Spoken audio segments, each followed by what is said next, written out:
High বন্ধুরা আমার, আসসালামু আলাইকুম। আশা করি আপনারা ভালো আছেন, আমিও ভালো আছি। আমি এখন আসছি, আমরা তিন বন্ধু আরশোলিকা সাতচুরির পাশে একটা চায়ের বাগান আছে, সেই চায়ের বাগানে আসছে একটু বেড়াইতে। সেখানে এসে দেখি যে ভাই বৃষ্টির কারণে, বৃষ্টির অভাবের কারণে চা গাছগুলো, অনেক গাছগুলো মরে গেছে। এই যে সাথে আমার বড় ভাই আছে, উনি হচ্ছে গিয়া সাতচুরি এলাকার লোকই। তো সাতচুরি হচ্ছে গিয়া চুনারঘাটের পাশে আর কি, হবিগঞ্জ জেলা পড়ছে। তো আমরা এখন আসলাম আপনাদের দেখানোর জন্য, সেটা চা বাগান, চার গাছ দেখানোর জন্য। দেখেন, অনেকে আমরা দেখতে পারি না যে চায়ের বাগানটা কেমন। অনেকে বলেন যে কেউ লতা পাতার মতন চা গাছ হয়, কিন্তু আসলে মূলত তা না। চা গাছটা হচ্ছে গিয়ে ছোট সাইজের হয়, কিন্তু চা গাছটা অনেক মানে মজবুত থাকে আর কি। আসেন আপনারা আমার সাথে দেখাই আপনাদের যে এই যে চা গাছটা দেখছেন?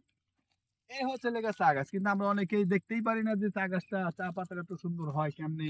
গাছটাকে লতা পাতার মতন না, না গাছটা লতা পাতার মতন না, গাছটা ভারী সাইজ হয়, কিন্তু গাছটা অনেক মজবুত থাকে।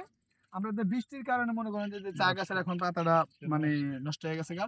তবে ইনশাআল্লাহ যদি বৃষ্টি হয় তাহলে গাছের পাতাটা অনেক সুন্দর লাগবে আর কি দেখতে। তাই দেখেন, আমরা এই যে চায়ের পাতা সরাসরি দেখাচ্ছি আপনাদের। এই হচ্ছে যে চায়ের পাতা, যে বৃষ্টির কারণে চা গাছটা নষ্ট হয়ে গেছে ভাই।